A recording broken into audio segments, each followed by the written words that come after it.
Hi, I'm Andre, and I want to thank everybody who watched my reaction and breakdown of the recent Power Rangers movie trailer, but that wasn't the only Power Rangers thing that happened the last few days. We also had the premiere of Power Rangers Ninja Steel. I have not watched it yet, just being honest with you, because I had to watch the other one before it. I had not finished Power Rangers Dino SuperCharge, so this weekend I powered through. I had a TV marathon. I watched the rest of Power Rangers Dino SuperCharge to give you episode by episode recaps. Only to tell you right now, I'm not going to give you episode by episode recaps. Yeah, I thought instead I'm just going to give you a general review of the rest of Power Rangers Dino SuperCharge's season. I think for me, that's the best way I can talk about it. It's some of the major plot points that happened over the course of the last few episodes and what I thought about it, and just what I thought about the season as a whole. But I'll tell you right now, just short version, Dino SuperCharge did not get me as much as Dino Charge did. I really enjoyed Dino Charge. I thought the cast was great. I thought the storytelling was great. I thought they were doing a really good job in setting up character development and backstories for all the characters as well as their emotions. And I felt like Dino SuperCharge cast was still good, and whenever they were given the opportunity to flesh their characters out more, it worked. Even from the villain side, they even had all this different villains going up against each other, and loyalties were changed between the villains who want to take control. Like, some of that stuff was interesting, but it felt like a lot of times that was backstory to very weird B plots and just other random stuff. And then once it finally got time to go, oh, hey, that main story we should be focusing on, let's put that front and center, then it got so rushed, so quick, so fast, that by the time you got to the end of it, you're just like, huh? And then the series ends with a straight up a WTF. I'm sure if you are a hardcore Power Rangers fan, you know about all of what I'm going to say right now, but I'm gonna say it anyway, because why not? So the only Ranger that I haven't talked about yet since doing these recaps was the Silver Ranger, because he was introduced in these last parts of episodes. Silver Ranger was actually an alien from outer space who the Rangers sent communication to and said, hey, we need your help. Here's some information about us and our Zords, and gave them all the details. Turns out that Silver Ranger used that detail to then work with another monster called Arcanon to basically be able to create their own Dino Chargers and be able to run the Zords themselves. The monsters had control of the Zords. Silver Ranger is actually two beings in one. It's this giant bird chicken creature man. His name is Wing, and he is the protector of the Silver Energem. He is the Silver Ranger. However, Arcanon has in possession something called the Dark Energem. So when the 10 Energems were created, some evil residue from them turned into a Dark Energem, an 11th Energem, and that one's evil, and when you touch it, it turns your second side of you to an evil side. So there's actually two beings in you, a good side and an evil side, and that's what happened with Wing. The other half of him is called Doomwing, although it was kind of sad because since it was the Dark Energem, I was hoping that they would call him Darkwing. I am the terror that flaps in the night. I am the morpher that puts you on the grid. I am the frozen yogurt that Super Mega Force never eats. I am Darkwing. But no, it's Doomwing, and that's the problem that Wing has. He constantly changes back and forth from Wing to Doomwing, and when he's Doomwing and the Silver Ranger, that's when all the evil takes place. And then the Rangers figured out that that must be the same reason why Heckle turns into Snide, and then we do find out later that that is the reason why Heckle turns into Snide, because Heckle comes from a planet called Sentai 6. Get it? And Heckle was the protector of the Dark Energem, but Arcanon wanted it so badly that he turned his face into a dragon face, flew to Sentai 6, get it? And then pretty much Alderaan, that planet, just completely destroyed the planet so he can get the Dark Energem. Heckle had to grab the Dark Energem to keep it safe, but instead it turned him to his evil side, Snide, and then Arcanon got the thing anyway. So this Arcanon seems like an evil dude, man. Seems like he might be a problem. Don't worry about that, because Sledge comes back. And not only is Sledge back, but he gets Fury, he gets Poisandra, he gets even freaking Snide, who he had beef with, is now friends with him. I mean, this is some straight up drama within these monsters. That could have been a show in itself. And Sledge has his evil plan. He puts 6 eggs across the world, although I thought it was hilarious when they mentioned where the eggs were located. They're located in 6 major locations: Tokyo, China, Hawaii, England, New York, and Amber Beach. Not LA or anything. No, not any other major city. 5 major locations and Amber Beach. That's how important Amber Beach is. And of course we find this out after Sledge tells us about all the adventures that he did in those major places, including doing Japanese karaoke.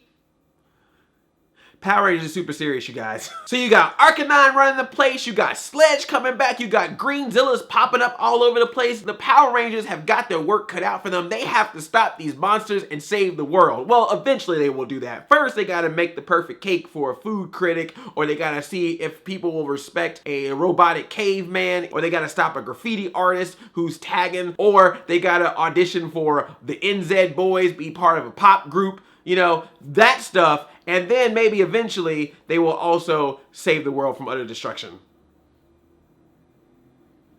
Power Rangers super serious, you guys. Xenowing comes out and he's a Silver Ranger. He's like, y'all just gonna get in my way. I'm gonna fight by myself. And the Ranger's like, no, we gotta work together. And like, no, we ain't working together. By the way, didn't we also do this same plot when Ivan joined the group? But of course, one of the monsters tries to attack Xenowing and Riley jumps out and saves him, gets this huge slash, like this nasty CGI slash across his stomach. And all Riley wanted to do was learn a special move from Xenowing. He could do this like triangle thing and zap it out. And Riley wanted to do that too because he was also a swordsman. And Xenowing was like, get out my face. But now Xenowing is leaning over Riley's bed while he's shirtless and laying back and just like, oh, are you okay? And then he does this weird thing where he like puts his hand over Riley and he like heals him and he gets some of his essence onto him, which means that Riley now knows the move that he wanted to learn from just Xenowing's essence. And they like are standing side by side all happy and stuff. I'm like, what, are you guys dating?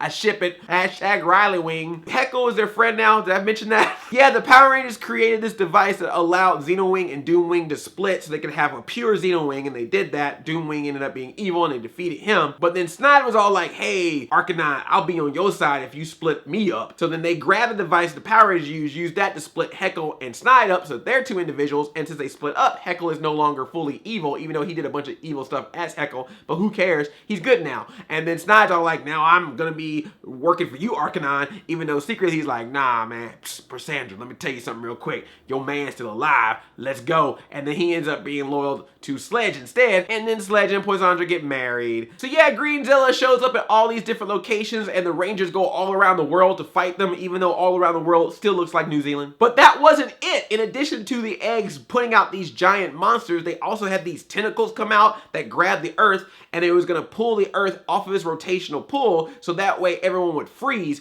on the planet. So the only way that the Rangers can save the Earth is to destroy the Dark Energy Gem. And how do you destroy the Dark Energy Gem? Well, obviously light defeats dark, so you need a bunch of light on the Dark Energy Gem, but the sun apparently isn't enough. But if everyone on the planet holds up a mirror at the same time, and the reflection off of the mirror of all that light will hit the Dark Energy Gem and destroy it. No, I'm being serious. This is actually the plot. The Power Rangers get on every TV monitor in the world and tell the world that in 20 minutes, grab whatever mirror you got, and everyone's got a handheld mirror all of a sudden, and go outside, and at the same time, hold the mirror up, and light's gonna bounce off the mirror, and that's what destroys the Dark Energy Gem. Power Rangers is super serious, you guys. This is why I understand why everyone's getting all worried about this movie, because, you know, you don't want to have this perfectly serious, mature storylines not respected in film form. That creates a vortex, a black hole, and the planet's already being pulled off its rotational pull from the vines. Sledge is near the black hole, which the vines are connected to his ship. So they go all through the black hole, and the Earth is just sucked to the black hole, and the Ninja Turtles are watching going, we already did that. We literally just did that with Future Toy and everything. That happened. But that's okay, because apparently when the Dark Energy Gem got destroyed, this whole other power that we have never heard about until now is able to happen. All 10 energy gems can go in a big circle together and open up a Stargate. A freaking portal opens that allows them to time travel, and they can go back in time to where Keeper found the very first energy gems in the first place when Sledge tried to take the energy gems from him from the beginning. So then they go back in time to stop Sledge from getting the energy gems, although they are still already connected to the energy gems, even though at this point in time they wouldn't be connected to the energy gems, and then Keeper doesn't know who they are, but then eventually he does know who they are, and then time travel hurts. But it doesn't matter because the Power Rangers do some plan and they shoot all the villains into the sun and they all die. So now everything's okay. Power Rangers like, hey, we saved the day, let's go back to present time. And then the Keeper's like, well, hey, Koda, if you want to, you can go back to your caveman days. Oh, Ivan, you can go back to being a knight. And then, hey, Sentai 6 is now still intact. Heckle, you're now a Keeper too. You're a Keeper of the Dark Energy Gem. You get to go back to where you came from. And Xenowing, you can just go with him because I don't know where you come from, but just go to space, whatever. And you know what? I know Power Rangers are ridiculous. I don't need to make any kind of logic out of all this. It is what it is. But then when they come back, we find out that because Sledge was defeated from the past, the asteroid the Sledge hit the Earth with that destroyed the dinosaurs never happened. So that means in present day, the dinosaur is still alive. Yes, we find out when they return that the Amber Beach Dinosaur Museum is now the Amber Beach Dinosaur Zoo, and that dinosaurs still exist in present day. So Mighty Morphin Power Rangers having their Zords based on the ancient dinosaurs doesn't exist because dinosaurs are still around. Power Rangers Dino Thunder, don't know. Dinosaurs are no longer extinct, so that don't make any sense.